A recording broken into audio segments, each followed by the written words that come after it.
I mean, normally with Zoom, I don't have as much as this, so I Mm. don't know.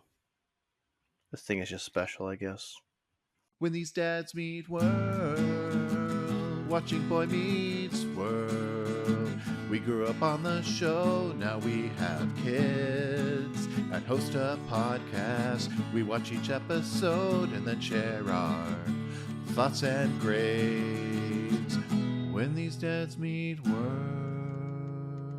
They want you to take the roles. That's right, good-looking people. We want you to take all the roles in our season finale. Well, the season finale of season 5. We still have one more episode for this season of Boy Meets World. This is our weekly deep dive podcast as two dads venture back 30 years in the past to look at what the 90s were like and what they taught us and what we can still learn from them. This week, I'm in the pilot's chair, dad number 1, Brett, with my co-pilot. I'm Grumpy Dad number 2, Tyler. I've been missing that grumpy dad, get off my lawn, Tyler energy. We'll get there, don't you worry. Well, Tyler, how are you? We've been running episodes real time.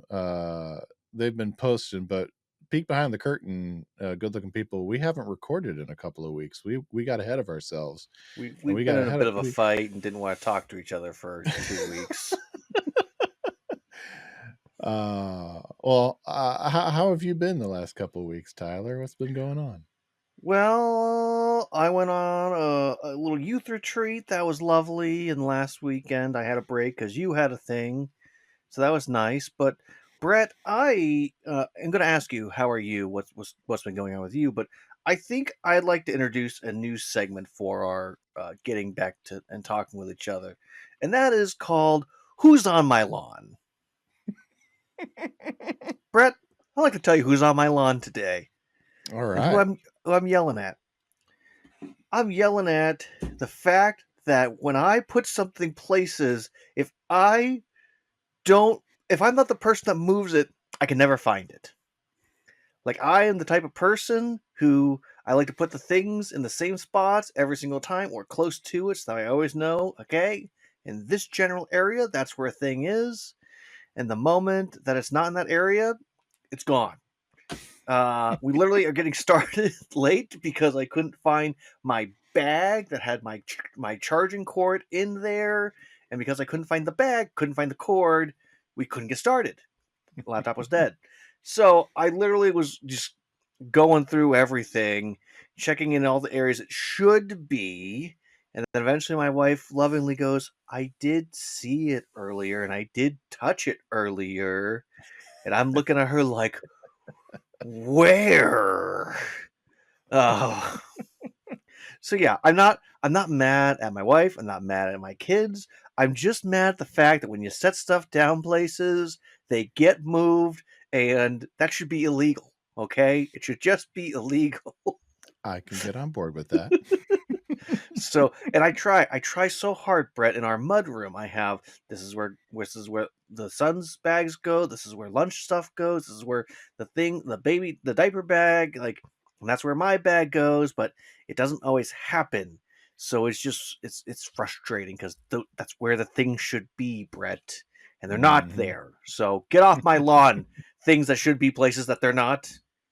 Brett, how are you? And is there anything you Dun. need to get off your off your Uh, lawn? no, I'm actually in a much better mood than that.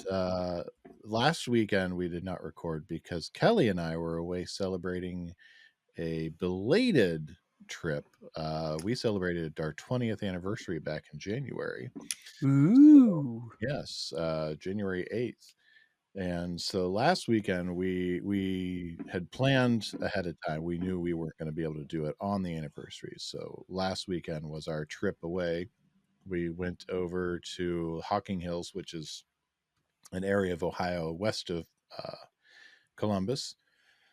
Very remote. Rented a little cabin. Lots of birds. There were some deer that would come up and would graze at the end of the day at dusk. Cool. We had some really nice weather. If it had been nicer weather, we might have done some hiking, but it's just very, very calm, very quiet, no cell signal really. I mean, we had Wi-Fi, so we could do Wi-Fi calling with the kids if we wanted to or needed to. But yes, just a nice long weekend away with just Kelly and me and celebrating 20 years together. And I felt I was sitting there this afternoon prepping for tonight and realized, hey, kind of feel like Alan and Amy a couple of seasons ago as they were celebrating 20 years. So, Nice. And of course, when you got home, you realized your teenagers threw a party and you had to break the party down, right? my teenagers would never think to throw an illegal rave. I always find that funny in Yeah. movies and TV shows. They're like, "Hey, parents are gone. It's time to throw a party," and you're just like, I think we're good." Yeah, I think we're safe. I don't think we're ever going to come home and find out that there was a party at our house and there wasn't supposed to be one. I think we're Honestly, good. I'm amazed that Boy Meets World never did that. Yeah, that was one story that they never did get to, and I'm kind of glad they didn't do it. It was too easy to. But it's a classic sitcom trope. It is, but I'm glad they went with the route with Ravon instead. I think that was kind of their take on it. So Yeah. yeah. Well, what say we dive into our last episode of the season with Let's graduation? bear down. Bear down. Community joke. The good looking people. This is episode 24 of 24 this season. Graduation.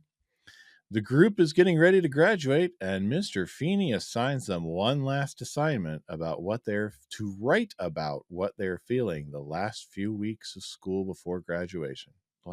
Who wrote this? This was not me that wrote it. The last week of school before graduation. I pulled this off of IMDb, I think. Poor This choice. episode, yeah. Well, the one off of Wikipedia was a lot longer and more involved. So, this episode was written by Matthew Nelson and Bob Tischler, directed by Alan Meyerson. This is the last episode of Boy Meets World he will direct. He directed large chunks of this season. So, Mm-hmm. Alan, thank you for your service. Thank you, sir. Originally aired May 15th, 1998, just 1 week after last week's episode.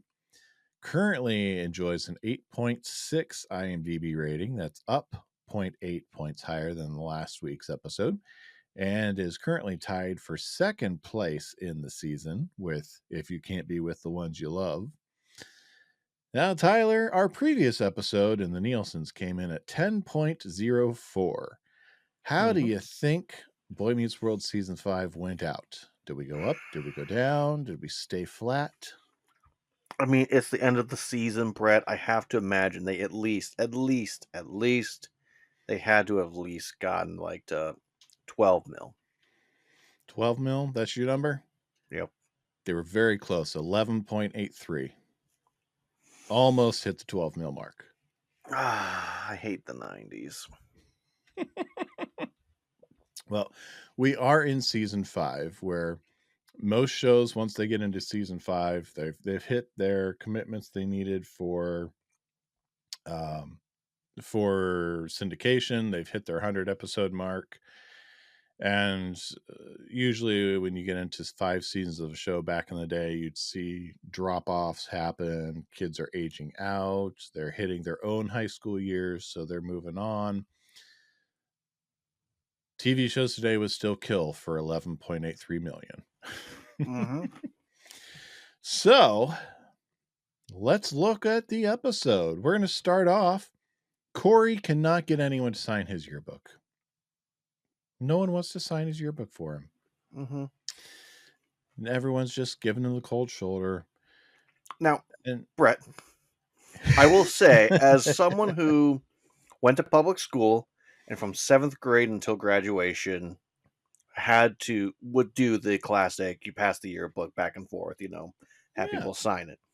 Now, in middle school, you pass it to anybody. Hey, you have a face, you sign my yearbook. And a lot of times people would just write their name and that'd be it. I will say for Cory's sake, the the senior year yearbook, that's when you pass to closer friends and you want to hear like what's the last thing they might write to you ever. Hmm. Um, so I mean, for him to be like, oh, I guess we weren't that close. Like Cory should have, other than the two people that he's besties with, there should be other people that he's like, hey, I had these memories with these people. One last time, like, what can we say to each other? I So don't know that Cory has any real friends outside of Shawn, Topanga, and maybe Angela, though. I know. I think this might actually be in place to show us just how They little were prom king and Cory. queen, Brett. You don't get that without at least some popularity. Yeah, but There was gossip over their breakup. popularity doesn't necessarily come with friendship, though. It should. It does. Well, I in think, 2010, Brett, it did. but notice the paparazzi were following Topanga around after the breakup. It's true. Maybe it's Topanga. Maybe everyone loves Topanga, even though she's crazy and wants to win all the time, no matter what. But yeah, Yeah. ridiculous. But in sharp Anywho, contrast to Cory, Shawn just can't wait for the week to be over. Cory is on a high for the week. He's enjoying the festivities. He's gonna release a senior prank later on. Shawn just wants the week to be over. He thinks everything is stupid. He doesn't buy a class ring. He doesn't care about signing yearbooks. In fact, let's talk about Frankie and Joey first. Frankie and yeah. Joey are back for one last time. This is their Woo! last time we're going to see Joey the Rat and Frankie Stechino back to their thug days. Because They're back together, of course. Joey apparently was not expelled permanently back in the day when Frankie had to find new friends, and Feeny's got a heart. Frankie has backslid into his thuggery because Mm-hmm. Joey and Frankie are going to they're going to move on from John Adams High after what, 8 years. They're finally Mm. graduating. They're going to move on to become criminals, and they're going to start by robbing Shawn and Cory. Fun little bit about writing their addresses, times they're not going to be home. You know, as you do. And it's just this fun little bit here where we're saying goodbye, and Blake Sennett and Ethan Sipley, thank you for your service. We loved having you guys around. Yeah. Honestly, Brett, of all the side characters, they're probably our favorites, I would say, because they Yeah. just, every time they're there for a reason. They always brought 110%. You can see it They every were single never scene they're just in. background players. Correct. They gave so much, and I wish they would get more credit for their efforts. And also, I wish Frankie Mhm. would have remained closer to Cory after Yep. Thanksgiving. But And you Joey with know, a crew cut. hmm I mean, Yeah. maybe he actually did go off to military school for a little bit, and then came back and came with more discipline. Who knows? Maybe. Maybe.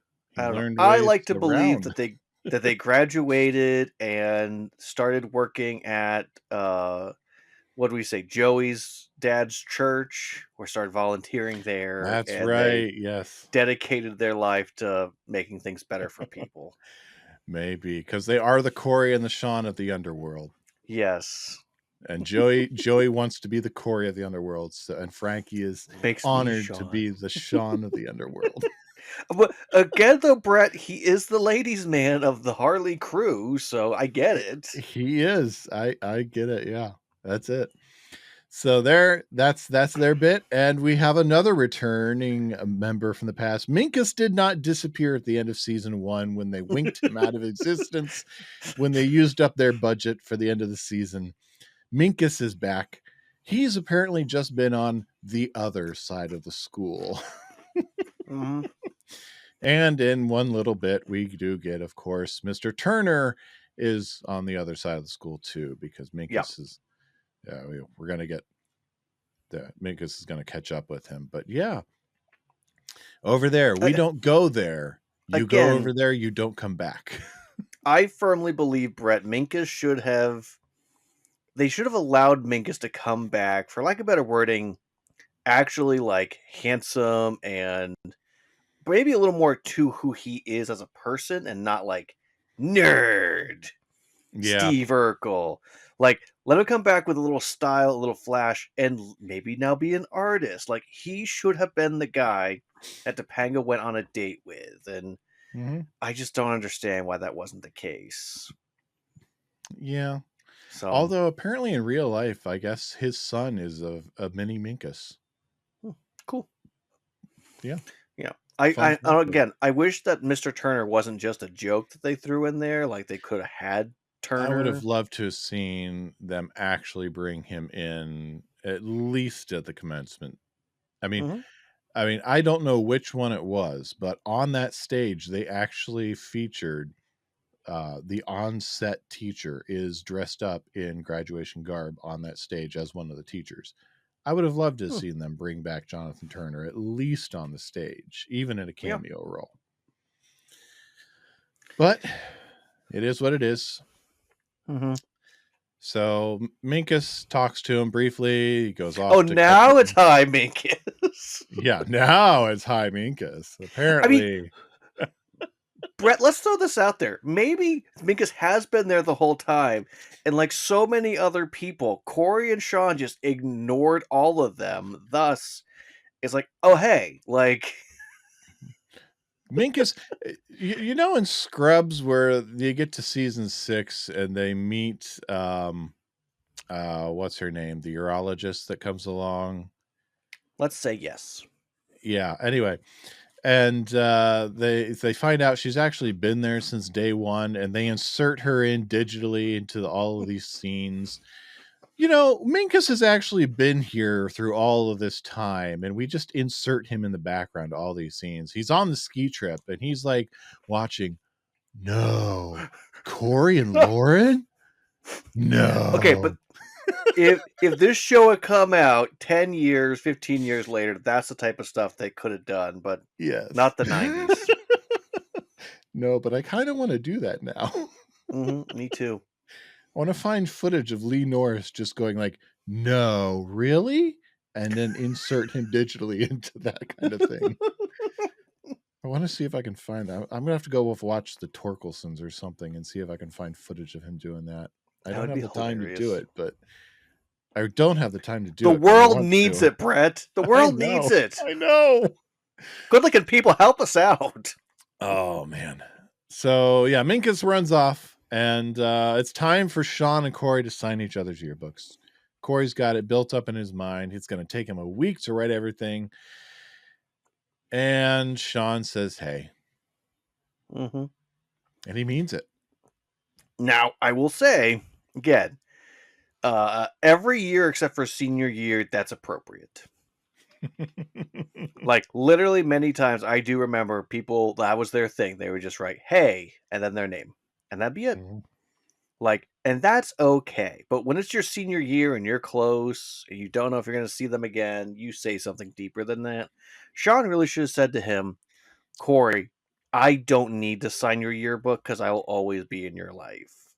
Yeah, because at this point, as we left the previous episode, Shawn is not going to Pembroke. We Hmm. left off the previous episode that Shawn is going to be going full time at the photography studio. So there's no, we're both going on to this next step together. So Yep. Cory's understandably bothered, Hmm. but he's distracted when Topanga brings over their class ring and they get lost in it together. Did you get a class ring when you graduated high school? I did not. Yeah.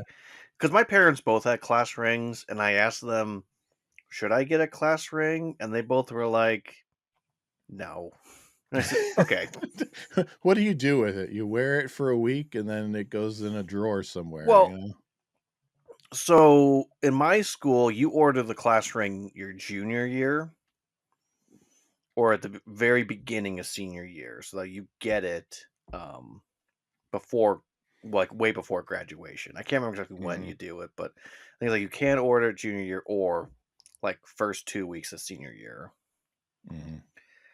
But yeah, I mean, it's not really a huge deal. I know in the 90s and the 80s, you had to do the class ring. If you didn't do class ring, then It was a much bigger thing. Jostens had the market cornered, and they had a much I went to 1 year of middle school, and I knew all about the class ring in 5th hmm grade. It was something I, in 5th grade, would actually look forward to. hmm But, I mean, clearly, I did not go to a public high school, so I never got a class ring. Am I hmm eating up inside about it? No. yeah. But I mean, again, this is showing the difference between Cory and Shawn. Cory's going to spend the money on a class ring. Mhm. Shawn is not going to. Yeah. But after Topanga leaves, we do get a little insight into what the underpinning of this episode is gonna be. Um, well, not after she leaves. Cory is, sharing some information with Topanga that he printed off the internet about Yale.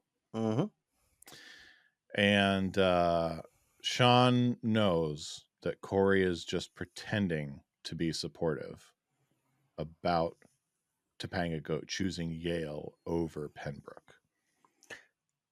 That same criticism could be sent back to him about his decision, though. Yeah. That's one of the things that bothers me about this episode, Brett, because Sean's like, "You're not being real with her. You're not being honest," and he's trying to say, "I'm not going to be the guy that stands in the way of an opportunity like Yale for her. Mhm. That's not going to be me." And I like that he's trying to be, even if he's faking being supportive. The amount of support he's giving his girlfriend is the same amount of support he's giving to his best friend by not telling him how dumb he is for not going to college. Yeah, except for in the previous episode, we saw exactly what happens when he told his friend Right, what he thought. exactly. So he's taking the exact opposite approach as last episode. He's doing the thing that people like me do, Brett. After we have our dramaticness and overreacting, we go in the opposite way of way too supportive. There you go. I So killed someone. I love you. there you go. So let's move into Act 2, where we get our final week of Feeny. Shut up. I'm tired of it too, says Feeny.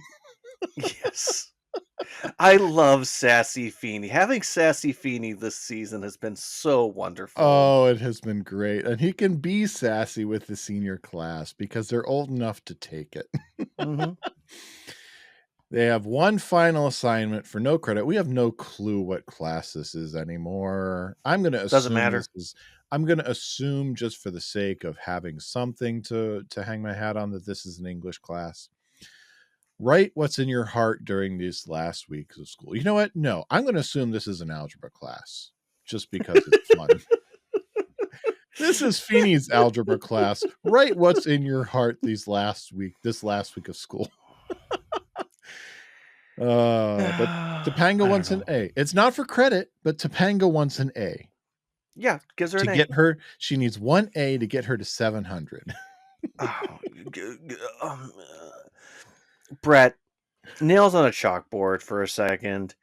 Counting A's is ridiculous. Amen. I mean, honestly, even most valedictorians in high school, they don't have A's for everything. No. They can't. It's not possible. And even if you do have A's primarily, there's still moments where you'll have a B or a random C. It's not a huge deal. But the problem is that they make it sound like as long as she has this many A's, that's what counts. And that's not how it works. And I understand that Michael Jacobs was not valedictorian in his school, so why would he know? Again, Michael Jacobs dreadfully misunderstanding how the education system works, but they need the joke of Topanga having one more A than Minkus so that she can get Yes, because valedictorian. one more A makes the difference. Uh, Maybe this is a good time, Brett, because so I don't know how other schools do this, but at my high school, the way they do it, the way they still do it today is the honor roll will do their own special banquet like a Mhm. few days before graduation, so that way they can go through all the people that have good grades and everything. They may even talk about great ranks and all that jazz. But the last thing they do is they announce the valedictorian, and it's quite often a close race. And basically, Mhm. going into senior year, the top 5 students typically are the ones that have the best chance at eking each other out, and they're competing for it. Um, so I can see that being the case, but the way they make it sound as if like they're announcing at graduation that Topanga's valedictorian. Yeah, this is the last week of school, and they haven't announced who their valedictorian is. Right. Now again, I will also say that my school does it. I think a lot of schools in Pennsylvania do this, but the seniors don't go to school the last week. Mhm. Like they're kind of around. There's things that happen that they're still involved in, but they're not there at all for education. Like we have like a field day, and after field day, seniors don't show up. Um, Yeah, here in the falls, our seniors are gonna graduate almost 2 full weeks before the rest of the school gets out. mhm. So yeah, so there's no way that they wouldn't have announced before, way before graduation day itself on who is valedictorian. So, Oh, yeah, you gotta have time to write your speech and everything. and it's very clear on who it is. Oh my gosh, we unfortunately had valedictorian and 2 salutatorians. Oh, and they So all we had had, speeches.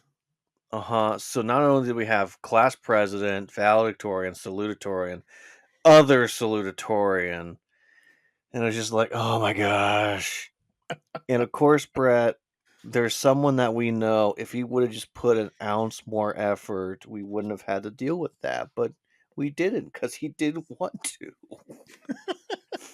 He could have been top of our class with ease, but he didn't. Not because he couldn't, but because he didn't want to give a speech. Yeah, yeah. That's the only reason. I remember him saying that to me senior year, and I looked at him like, I hate you.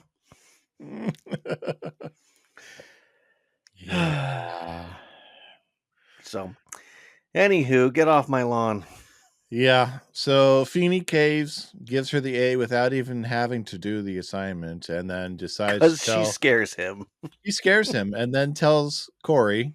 Good luck in hell, Mr. Matthews.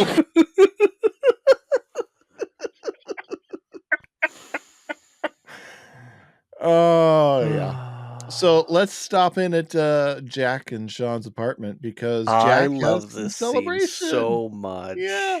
Jack has a celebrations planned. He's got a banner. He's got a He's trying to be a caricature. supportive big brother. He is. He's proud of his little brother. He's trying He's to got a make up time. he's got a big head caricature of Shawn's flying on a diploma, and Shawn wants nothing of it. And they wind up wrestling again.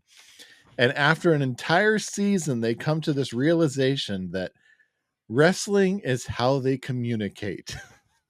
Hmm. And once they come to that realization, well, I have something more to say. And they go right back into wrestling.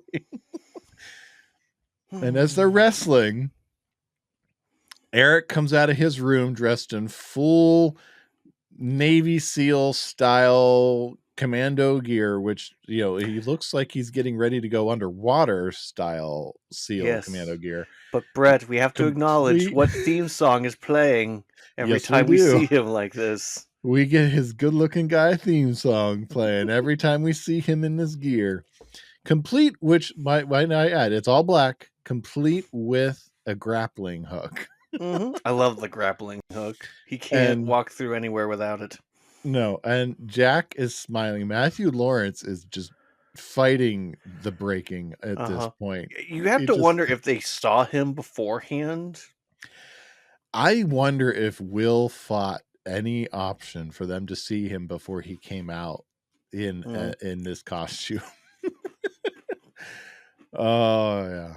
So yes, I loved hearing the theme song underlaid beneath this every time. It's really noticeable in Feeny's office.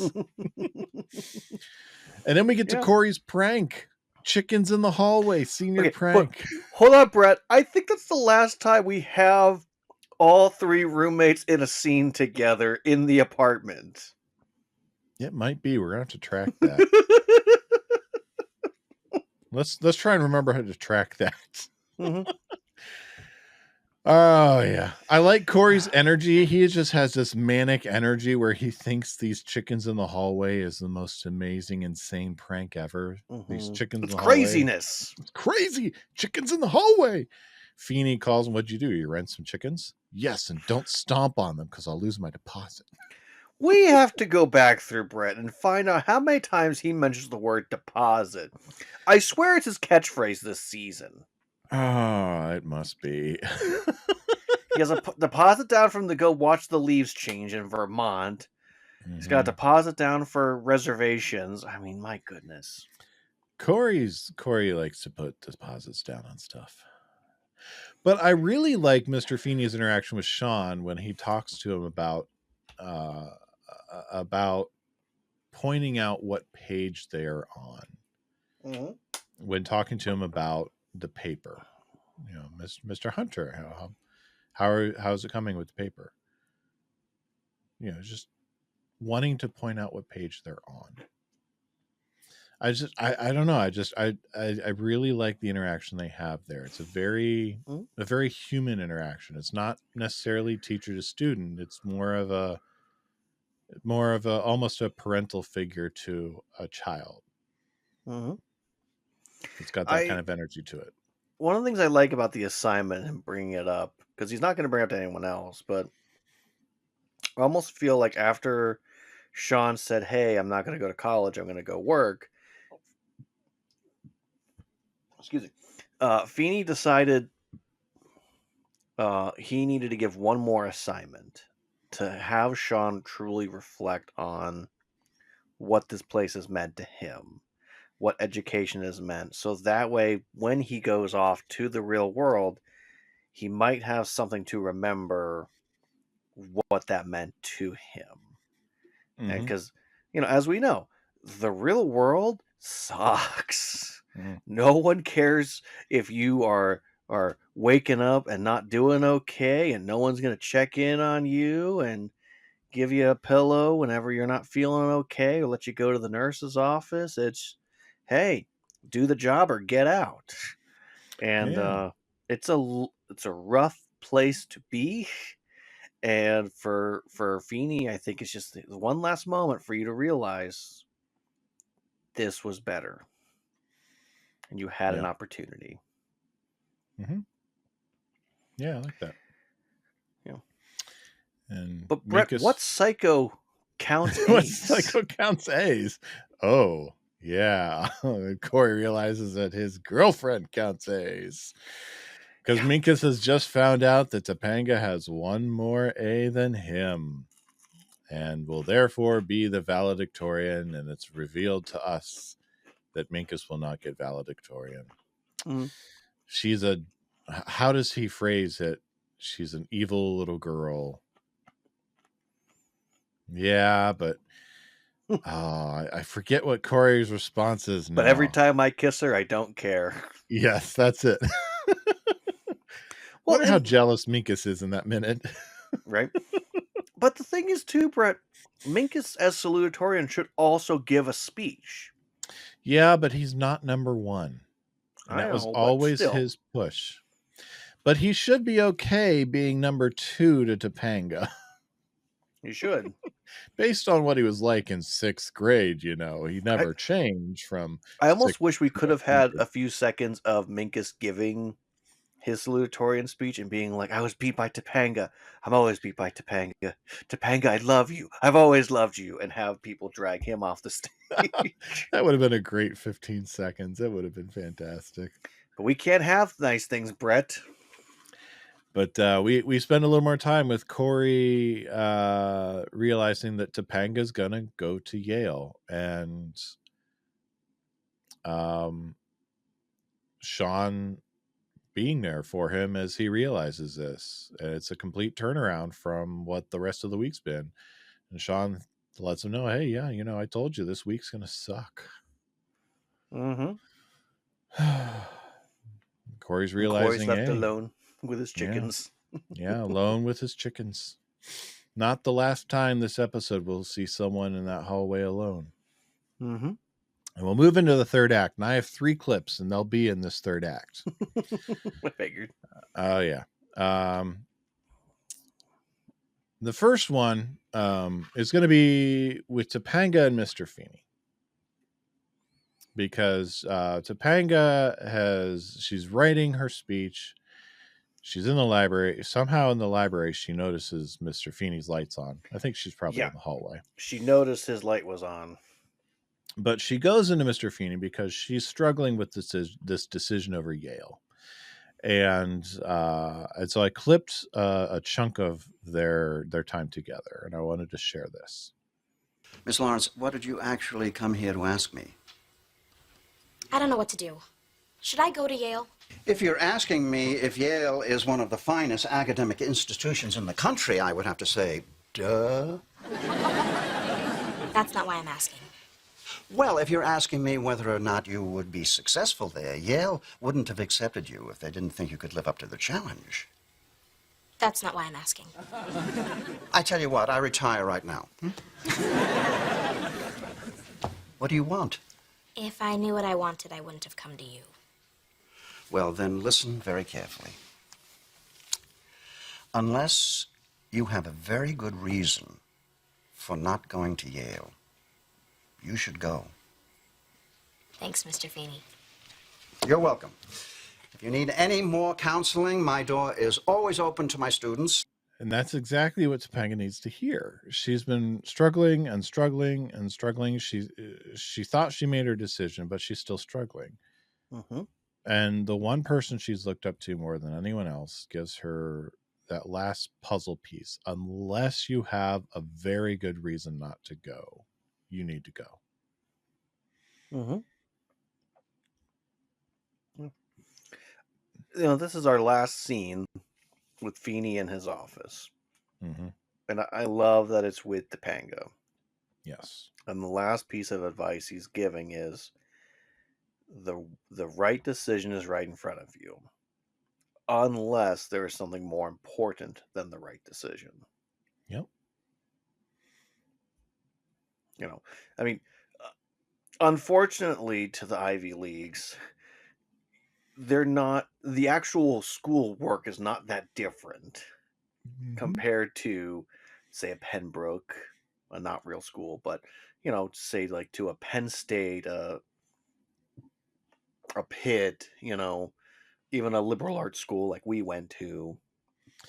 Do you get just as good an education going to a small liberal arts college as you would going to Yale? I would argue, yes, you can. Mm-hmm. Is it as esteemed? No, because when people look at your degree, at your CV, and they see, oh, this dude went to Yale, this dude went to Geneva College, this one carries more weight to it. Why? Well, because they paid a butt ton more money to get their degree. Mm-hmm. But you know what? They both are college degrees. They both are 4-year degrees. For we're gonna argue that this is an undergraduate bachelor's degree.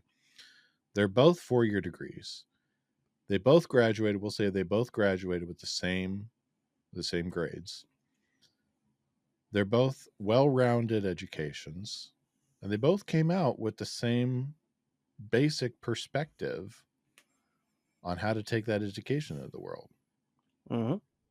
And honestly, some of those smaller colleges that aren't big, huge Yale University might actually do a better job of preparing you for everyday life than Yale would. Mm-hmm. Yale might prepare you for higher society jobs. But if you don't get a higher society job, you might be kind of screwed. Because you're going to have to take a lesser paying job, and you're going to have to pay off those debts. And you might not be set up for that. You might not fit in because you spent the last 4 years getting ready for a higher society life. That smaller school might have set you up a lot better. And they kind of retcon this later on because Jedediah, who was a hippie later on, will become more of a suit and tie guy. But they kind of make clear that technically Topanga would be a legacy admission because he says that she's like the fourth generation of Yale students to not, like, she's the first one not to go to Yale, blah blah blah. Like, so if it's the case where technically she's a legacy uh admission, not that she didn't deserve to get in, but you know, a little Mm-hmm. easier. But at the end of the day, more importantly, yes, Yale and the Ivy League is a higher, uh, what's it called, prestigious school. Mm-hmm. But at the end of the day, I agree with you. That doesn't mean that what she's going to learn there compared to another school is going to be so much greater, so much better. It always has to do with the individual and what they've learned and how they are growing. Yep. It doesn't make you smarter coming out of there. It doesn't make you better coming out of there. It means you paid more for it. It might set you up better for a different type of position, but that might be all the difference. Mm-hmm. So Feeny's door is always open to his students. The window, however, he needs to learn to close because Eric comes in with his gear, with his hook, and he's not going to let Feeny retire. He's going to live in that house next to his parents until he dies or until Eric dies. But it'll probably be you because you're like, what, 90? And Feeny, get out. Okay. And as Eric leaves, Bill just breaks. He has to put his face in his hands. He's about to break so hard. I love it that Will's able to break Bill like that.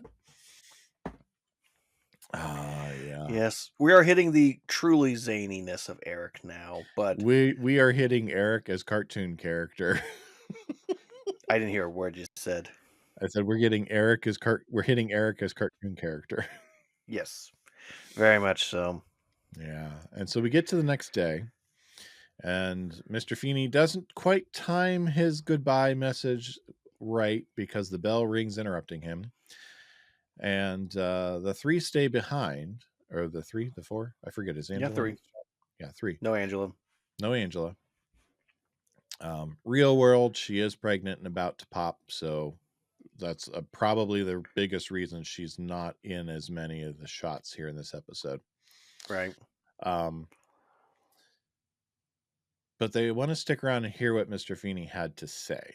And this is the second of my clips. We wanted to know if your decision to retire had anything to do with us. Mr. Feeny, we know we haven't made life that easy for you these past couple years. I mean, when you think about all the stupid stuff we pulled. You have to be leaving because of us. Well, I am. But not because of what you've done to me. Because of what you've done for me.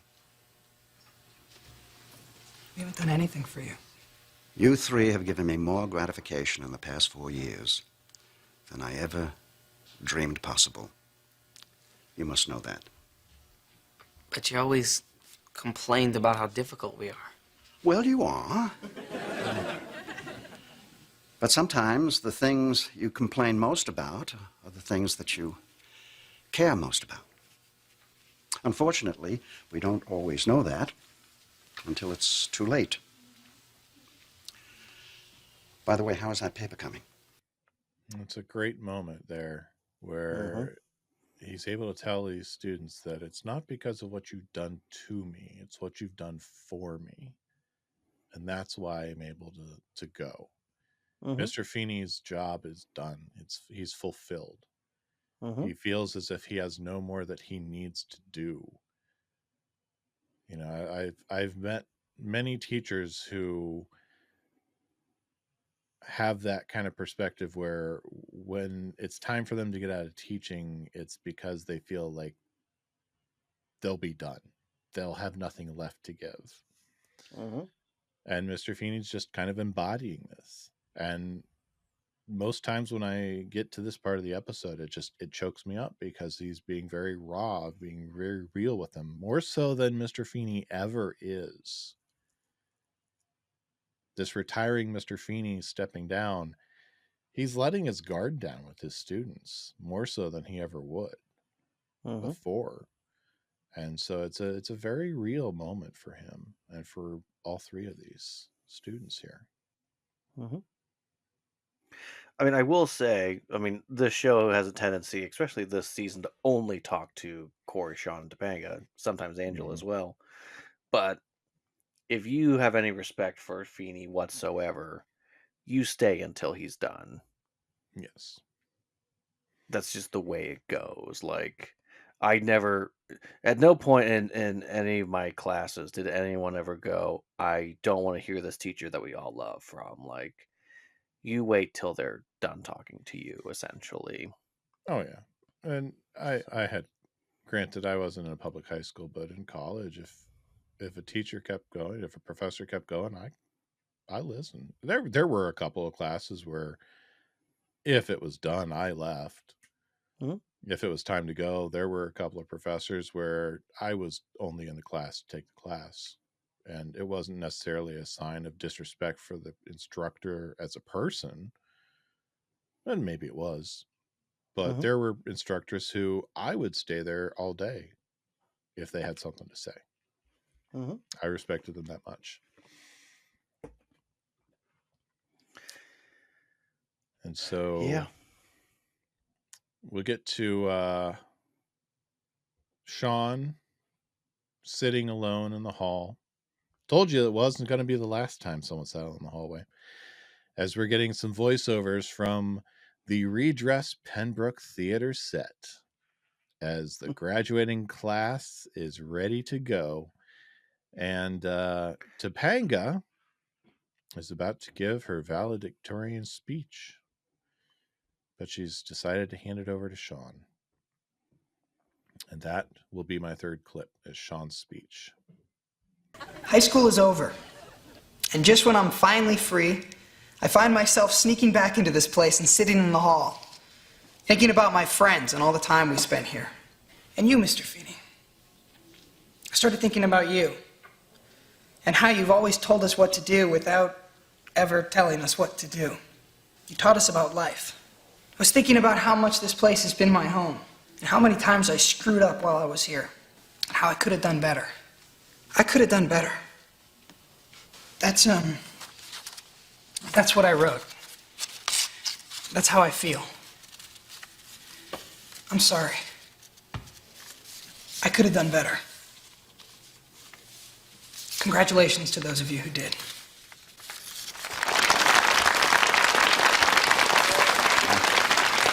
It was a fine paper.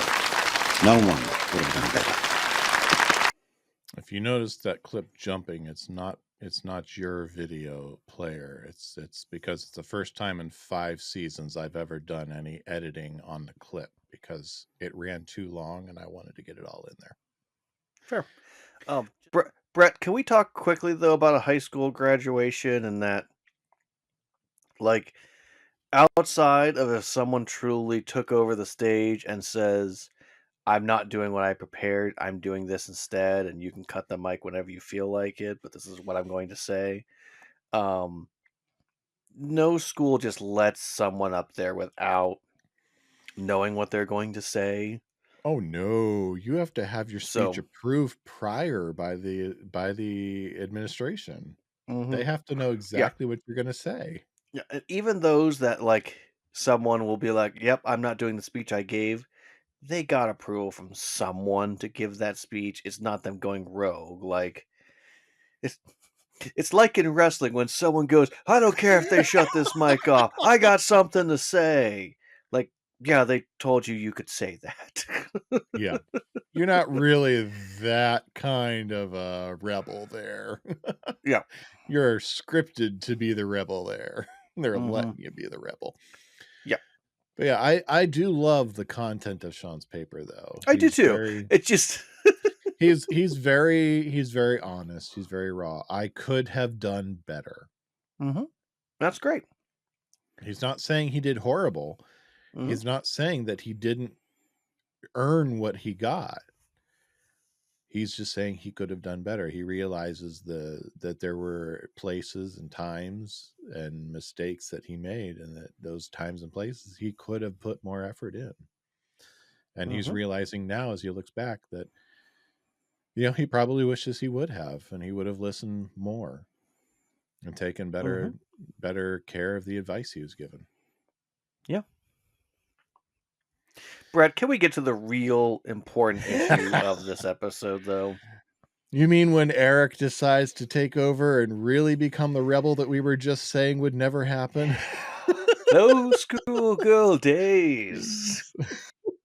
Eric coming onto the stage and taking over and singing a ballad to Mr. Feeny and getting, I love Frankie and Joey getting into the song and bopping along with it.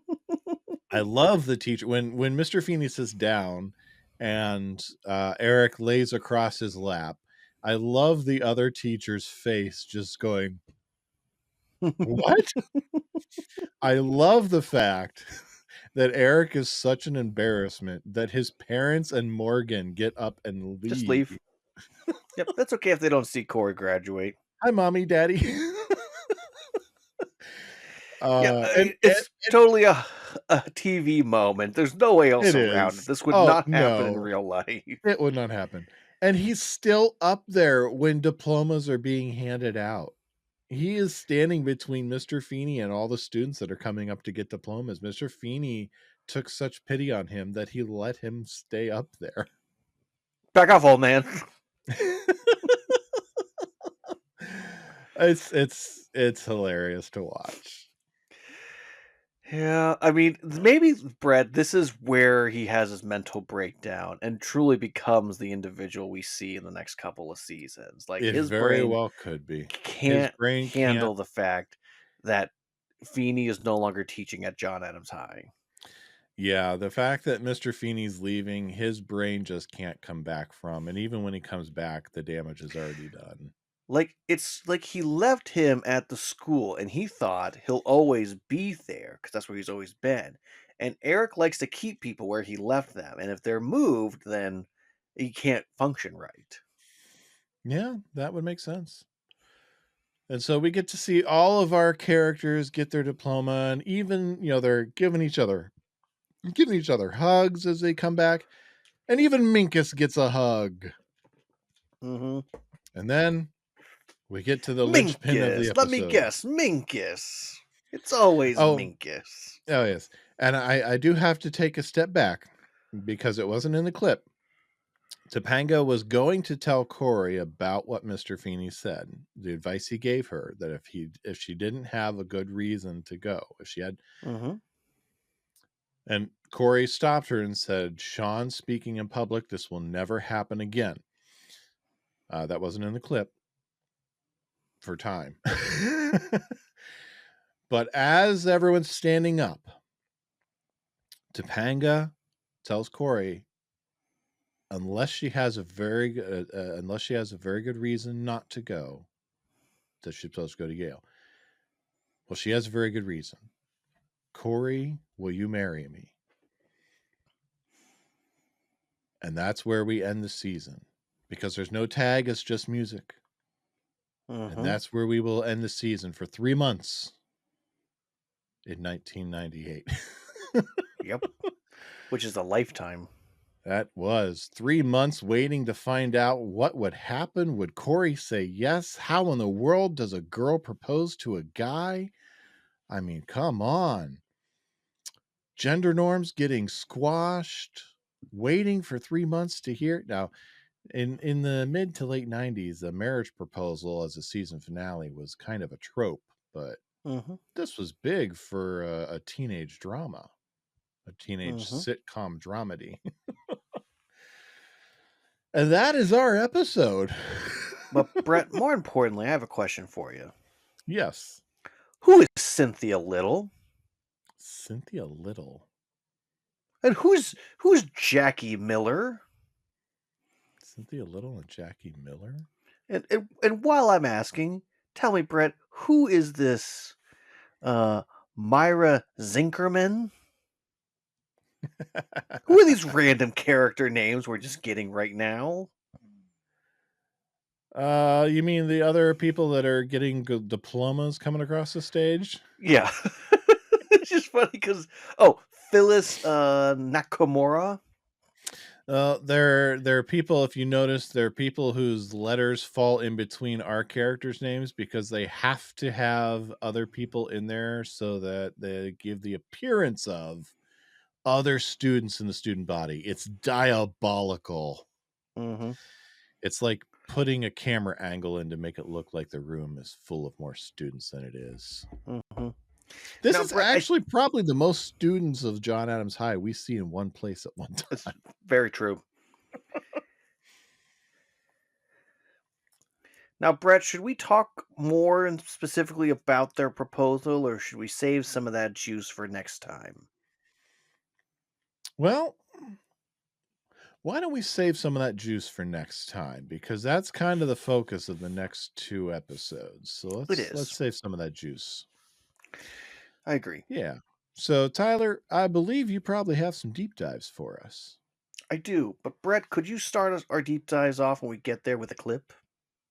I could, yes. Okay. So Let's let's do start it with then. your deep dive theme songs. People, people, people, people, people, people, people. Am I the only one who read the summer reading list?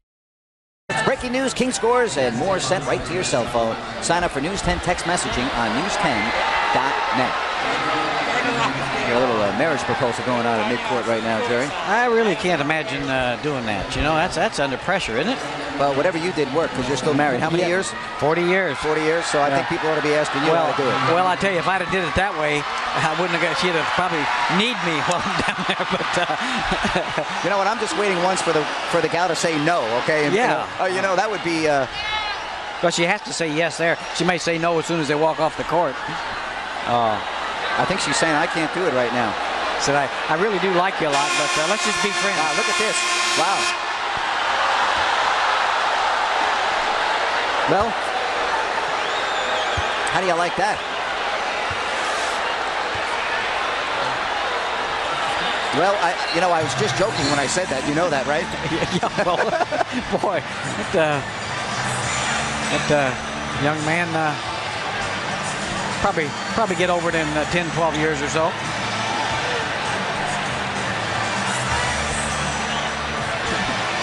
Good little prank here on the night before Valentine's Day.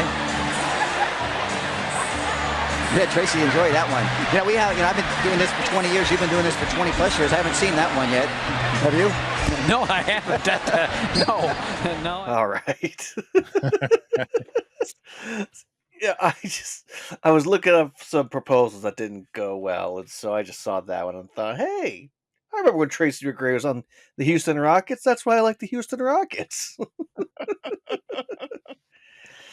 That clip is old. Yeah.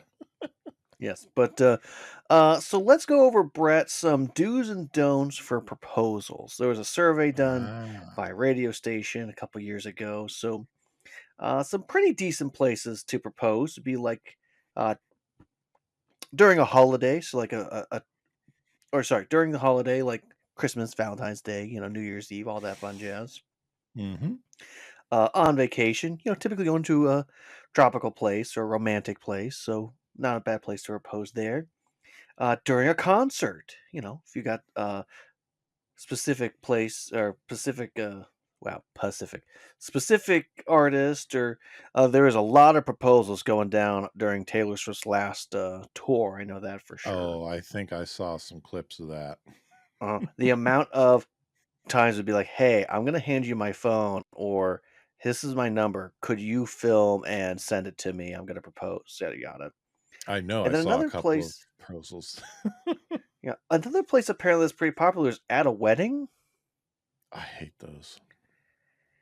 Yeah, I'm not really for those, but some of the Someone worst else's places to propose apparently is over the phone. Oh. At a That's- fast food restaurant. Oh. Now, I will say, if you married your high school sweetheart and you two had your first date, like, at a That's about McDonald's, the only time it's acceptable. right, um, at their parents' house.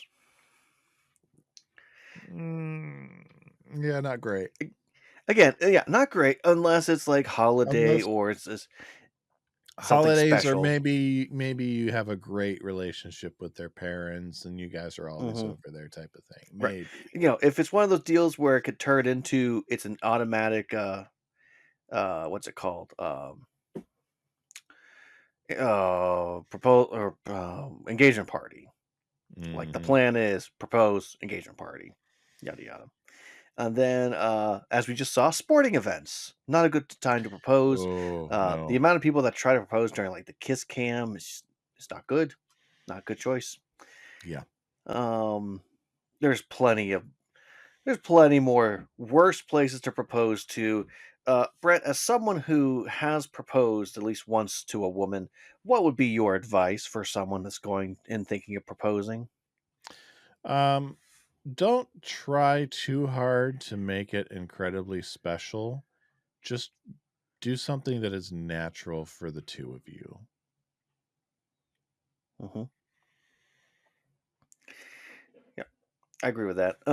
My biggest recommendation is that you should know how to get the yes. Like, your person, you should know that they want to marry you.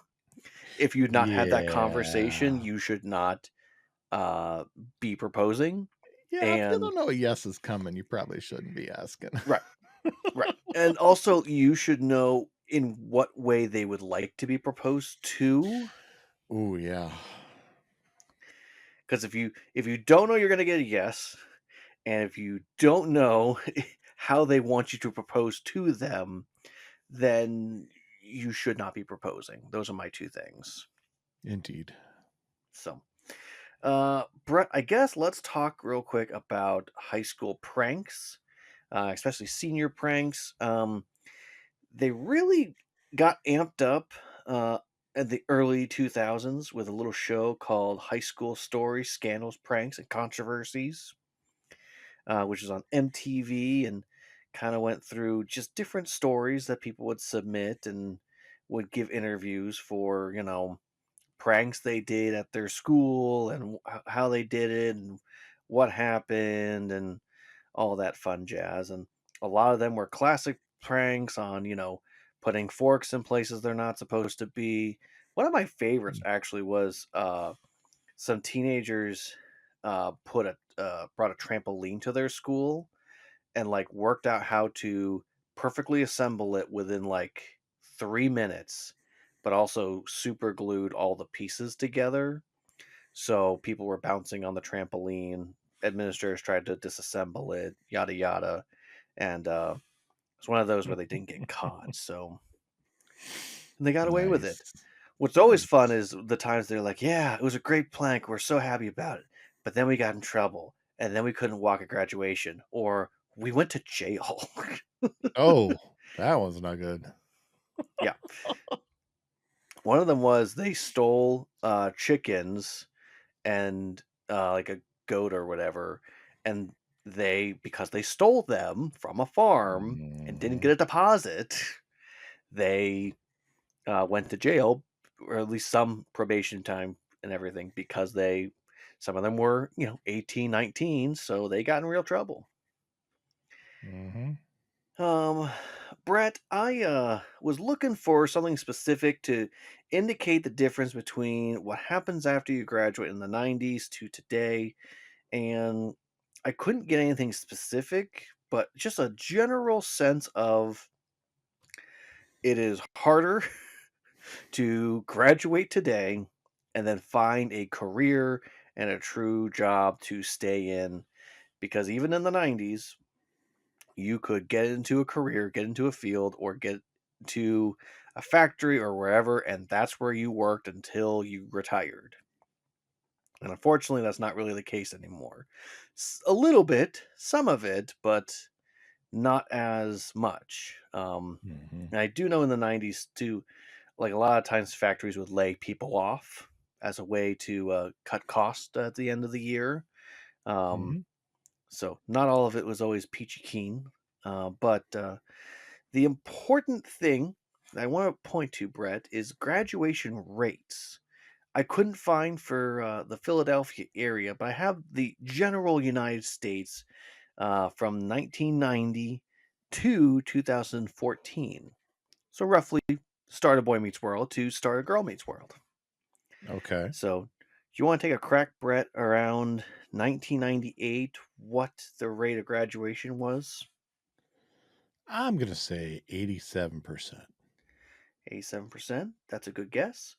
Unfortunately, we're looking at about 71.7%. Okay. In 2014, it was 82.3. Hey, it went up. It did. We had a little something in the early 2000s called No Child Left Behind. Yes, we did. Which is, it's now something, it's called something else now. I forget what it's called. They So, changed the name now. yeah. I don't know how to feel about it because I only lived through that. And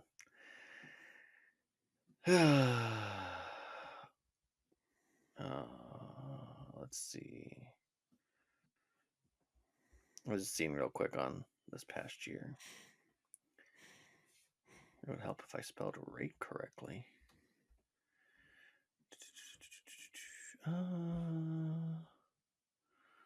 Okay, last 2021, 2022 was 87%. Yay. So All right. there you go, Brett. I was right, just for the wrong year. Yeah, you were close, just wrong decade. Exactly. Okay, so Brett, on Feeney's chalkboard it says pardon of Richard Nixon. So it's not an algebra class. I'm hoping it's a history class, Brett, because otherwise, why have that up there? Yeah. For the good-looking people, especially anyone who's young, there once was a president named Richard Nixon. He did a lot of good things one term, and then got very, let's say, he got a little suspicious and a little concerned over not winning presidential election, and he decided to have people do things they shouldn't do. I'm not comparing him to anyone else. I'm just stating that's what Nixon did. Nixon was told by Congress, we are going to impeach you. You will be convicted. Because the way it works, good-looking people, is the House of Representatives have the right to impeach a president. There are 3 presidents that have been impeached. Then it goes to the House, and the House votes on to convict. If they convict, that means that person is removed from their position and cannot hold office again. So, Richard Nixon was going to be impeached and convicted, and so he resigned. General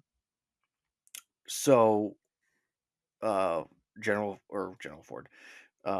Yeah, I don't know why I said that confusing. General Ford was the president after him, and on September 8th, 1974, he wrote a proclamation 4311, stating that he will be pardoning President Nixon, thus allowing him to live out his days in peace without fear of someone coming after him for what he did. And his goal was to unite the nation and not have us divided over what happened, and to allow us to have a sense of peace. And boy, that helped us so much. That for a little bit extra, good-looking people, one of the reasons that we have something called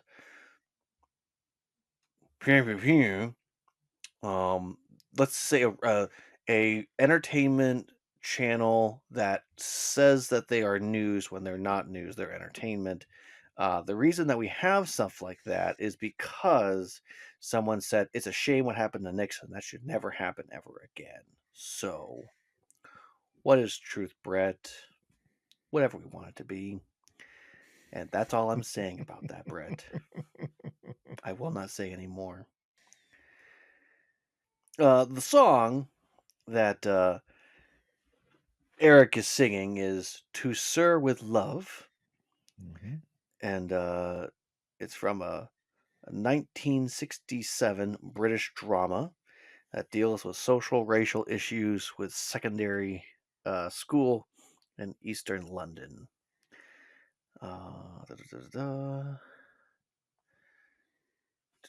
Singer Lulu. Yeah. Lulu was the singer, apparently. She was born November 3rd, 1948. Scottish singer, songwriter, actress, television personality.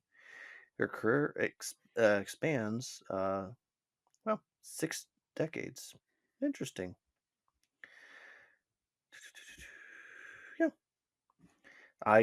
For whatever reason, there was a part of me that was like, I don't think this was a real song. And I was quite surprised to learn that, nope, it was, in fact, a real song. No, popular one. Yeah. And, Brett, let's call that our deep dives. All right. Well, in that case, Topanga! Let's talk about what we learned. You know anything about the Odyssey? Huh? Did I say you could talk? I didn't teach you that. My friend Mr. Matthews will lead the discussion. Do I have to draw you a picture? My lessons learned is that I should be present in my kids' lives during their times of great transition. Cory did not seem to be leaning too much on Alan and Amy during a time where he's in great turmoil, and Shawn did not seem to have much in the way of Chet or Verna checking in on him. Keep the lines of communication open in case they need a listening ear for some great trouble to vent. What about you, Tyler? What did you learn from this episode? Well, I guess I'll echo a little bit of what you were saying. I think it's just to show up. If they're not coming to you, you need to be there in these very important, difficult times. And the fact that we don't see, oh my gosh, we don't see the Lawrences at all. So no Jedediah. His daughter's graduating high school. Who cares? We don't see Chet. Son's graduating. Who cares? He was on the other side of the auditorium. Yeah, on the other side. Turner technically is not really there. I know, on the other side. But it's just, when you have the title of dad or mom, it doesn't matter what's going on. It's important you're there. You are there. Unless there's something else like that's truly in the way, preventing you from being there, but you are somehow able to see it and participate, and you got to try to be there. Mm-hmm.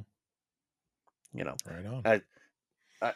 I'll say this: we had some family stuff going on, so my grandparents were not able to be at my graduation, which breaks my heart to think about because they were at my brother's, they were at my sister's, they weren't at mine.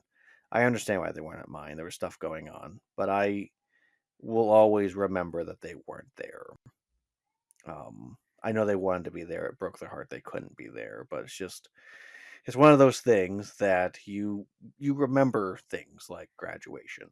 You remember those weird times, and I mean, my college graduation, I still remember those days very vividly. So, Well, should we get to the grades, Brett? Sure. I'm right? No, you're exactly right.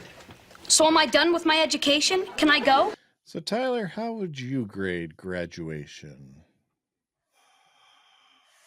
Well, I've been given some pretty favorable grades as of late, even if other people have not been too pleased with those favorable grades. And it's one of those weird episodes where so much happens, but not a whole lot happens, really. So, I don't know. Maybe this is controversial, Brett, but I'm going to go right dead in the middle with a B. You call that dead in the middle? Well, dead in the middle as in, like, not a strong B, not a weak B, but, dead, solid, middle B. Dead in the middle with a B. All right. I am gonna. I've been pretty down on the last few episodes. In fact, looking back at my grades that I've been given lately, I've been a D, C plus, D, C. The season's not been ending strong for me, but this one I liked. I'm gonna give it an A. Fair.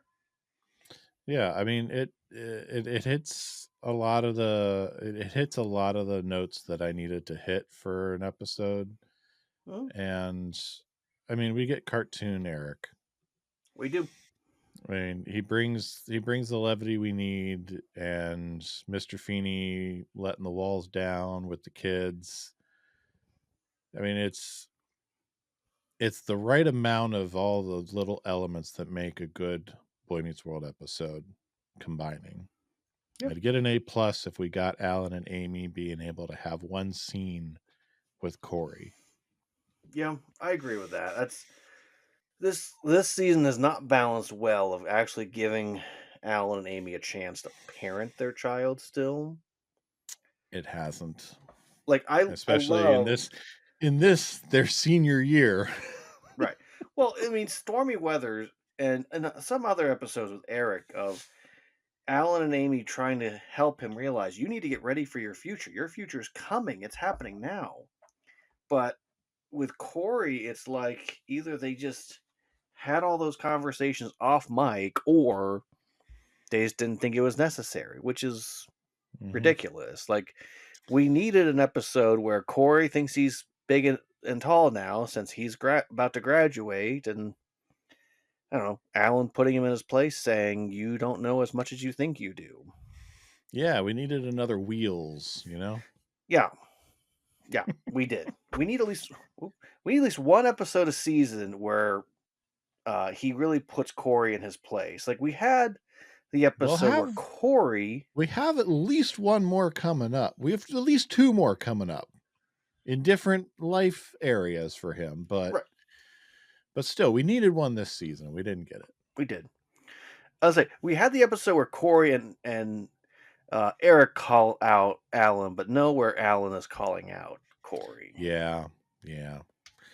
But anyway, A and a B for both of us this week. All right. Yeah. So before we sign off for season 5, I owe you a dad joke. I got 2 for you. Okay. All right. So I got fired from my job at the keyboard factory. They said I wasn't putting in enough shifts. Very nice. And one more for you. My wife came up to me yesterday and she said, what starts with an F and ends with a K? I looked at her and I said, no, it doesn't. It's not even close. Very nice. Hey, Brett, question for you. Uh-huh. What driver doesn't have a license? A screwdriver. A screwdriver. I found my book. Nice. Well, good looking people. That is going to be it for us this week. We've got the our final wrap up of season 5 next week, our report card episode. So we'll see you then. Until then, you can send us an email at dadsmeetworld@gmail.com. You can check in with us on our social media accounts at dadsmeetworld across Twitter /X, Instagram, Facebook, over on YouTube if you're not already watching us there. And you know what? We love you guys. Send us the dad love. Let us send you the dad love. Let us send the dad love to other people. Give us a 5-star rating or a review wherever you get your podcasts. It helps more people find us. And we'd love to Yeah. send the dad love out into the world. Tell us what's So, on your lawn. Yeah. Let Tyler tell more people what he hates being on his lawn. Because people love to hear that. So until next time, good looking, I'll see ya. Meow meow. You know, how can I learn so much every week and still be so stupid? I want to be normal, Spud. Read the Bible. We are the Timmers. Was that duckies? No, garbage. This is good TV. Dads Meet World is a production of Headfirst Studios. Headfirst Studios, tell your story.